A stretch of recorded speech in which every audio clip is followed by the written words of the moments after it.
What's going on, everybody? I've been relaxing here for the last 20 minutes or so and just thinking about everything. A little bit earlier today at lunchtime, I was doing some research, and there's just so much phony stuff put out about this whole attempted Trump assassination. It's been absolutely utter ridiculousness with the amount of lies and stuff that are flying around all over the place. What we do know is that there was a 20-year-old Thomas Matthew Crooks that was a shooter. And we do know that he made it through security somehow. We do know that he made it on this roof somehow. There's a confirmed police officer that was supposed to have went up to the roof and seen him and then was like, oh crap, a rifle's pointed at me, and got back down off the roof, which then moments later he started ringing out fire as pedestrians on the ground are screaming at the police officers, there's a man on the roof with a gun, there's a man on the roof with a gun. So we do know that all these things were going on. The confusing part where the lies come in is the fact that there was an anonymous post on 4channel that was put out, and it says, hey, I'm the guy that was the shooter. I took the shot after I was told not to, and several shots already rang out. I went ahead and made the call to subdue the guy, decease the guy, unalive the guy, and then afterwards I got fired from my job. People are saying he was a Secret Service sniper, but yet he was wearing a police vest. He wasn't wearing a Secret Service vest. When people reach out to Butler County Police or Butler Police or something like that, they had reported on pretty much all the fact-checking websites have basically said that this whole thing, this Jonathan Willis as the sniper that took out Thomas Matthew Crooks, is a made-up name. And that anonymous person that showed up on 4channel that said, I got fired shortly after my job, yada, yada, yada, they have nobody that works for them or has worked for them in that area on the police force or the Secret Service. So a lot of people are claiming it was a Secret Service sniper, yet he had a police vest on. Normally what ends up happening is the sniper team themselves, they have the ultimate authority on if they see a threat, they can engage. They don't have to ask for permission. But supposedly, when you watch a lot of the gun channels that have been finding or researching this stuff, there are different rules of engagements for different situations, and this particular one, have been briefed that if there is a shot that needs to be fired, that there must be a action in order for there to be a reaction. And we would say, like when we went to war, when I went to Iraq, it was you try to minimize collateral damage. They call it the Geneva Convention. They call it react to contact with the similar contact that's being fired upon you or something like that. And to hear that a sniper team doesn't have the ultimate authority to call that shot with what they're seeing and not have to wait, because that seconds is life ending. That's shocking.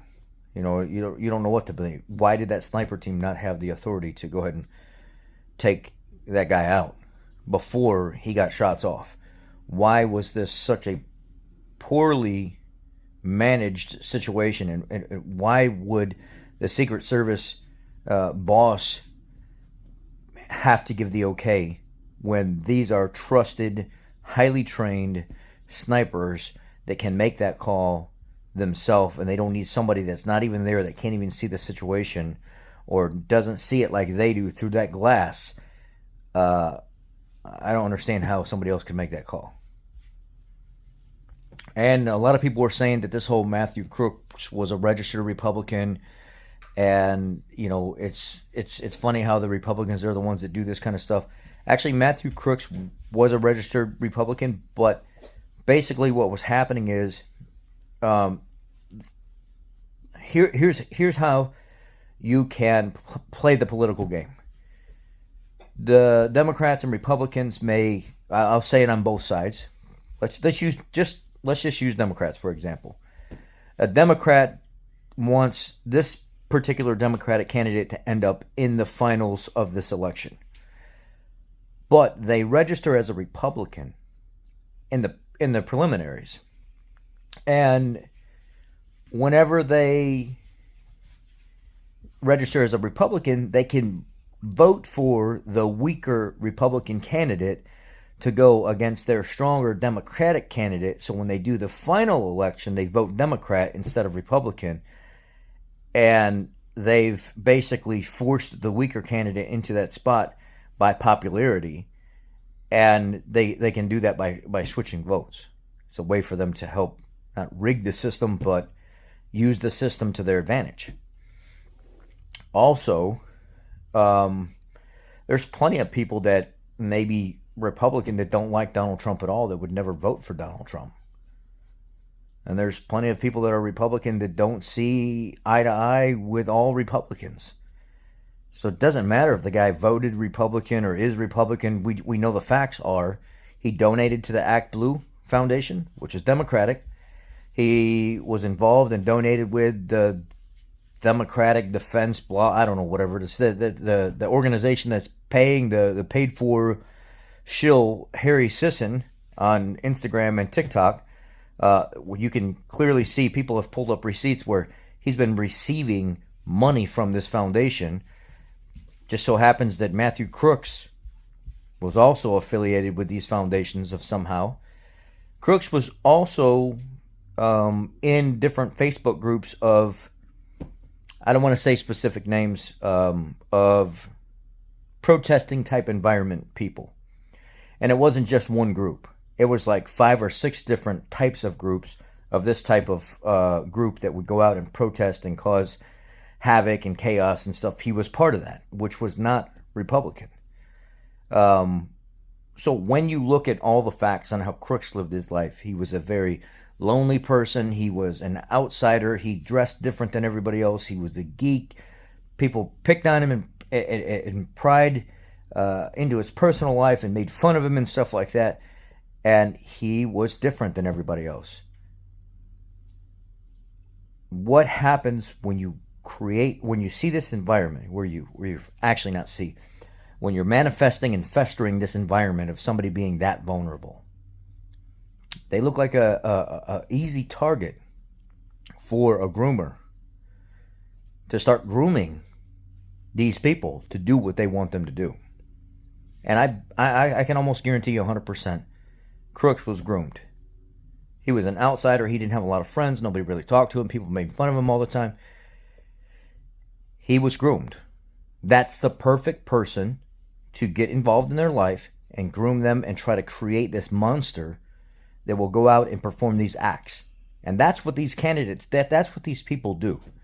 You'll have somebody that's 16, 17, 18 years old, and they'll start getting groomed years before any kind of big event happens in their life that may change their life or end their life. And these people from these political parties, or that work with these political parties, will start grooming them, but they look for very specific people to do this. It's not just anybody. It's typically people that are different. They're dark, they're quiet, they're angry, they're reserved, they don't want to associate with a lot of people in public. They're outsiders.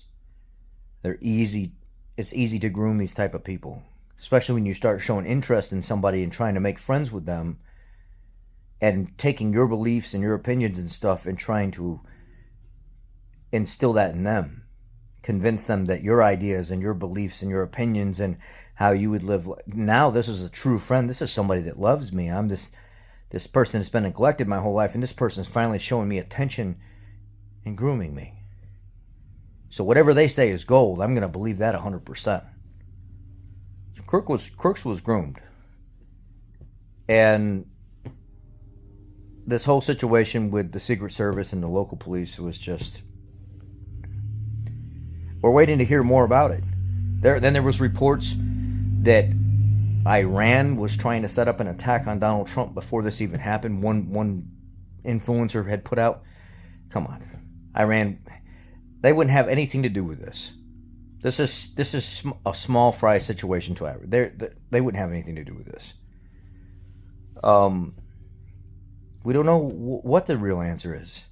We don't know if there really is a Jonathan Willis, because now all of a sudden the fact-checked people and all the different organizations have come out and said there is no Jonathan Willis that worked in that Secret Service detail or in the local police department there.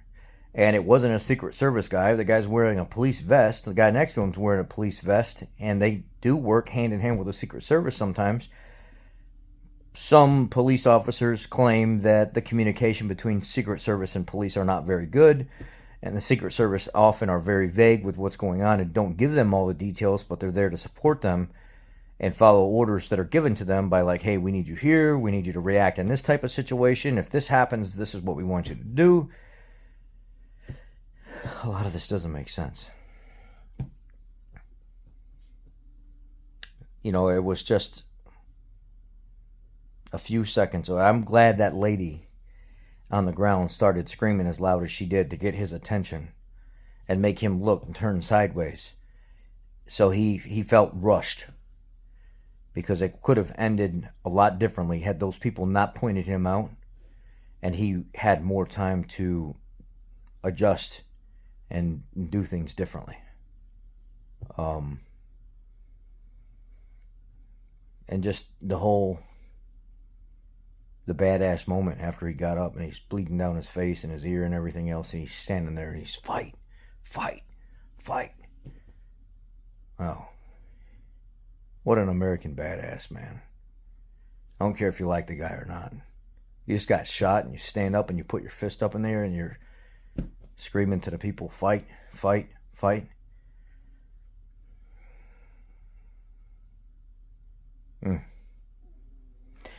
don't know. We don't know what's to come, but we do know that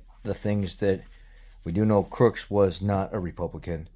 He was definitely affiliated with some extremist groups, and not the conservative type of the extremist groups that people often link to extremist groups the other side of the aisle. And we do know that it is a common tactic for people to switch political parties and vote for the weaker candidate, so their candidate that they really want has the advantage in the final election. And we do know that communication between local law enforcement and the police in a lot of situations are not very good because of the type of information they have and security they have to uphold. We also know that there should have never been 3 women that were 5'4" guarding a man that's over 6'3". They're supposed to be body shields for this guy, and that was a complete failure. And the women, especially the one, didn't act like they knew anything about what they were doing. Should have never been women up there to guard Donald Trump. There should have been men up there that were aggressive, to the point, punctual, taking care of business. Because the way I seen the women reacting, they were ate up. They were ate up like a soup sandwich, man. They were tore up from the floor up. Anyhow, that's my thoughts on the thing, and we'll probably never know the truth. But I know who I'm voting for.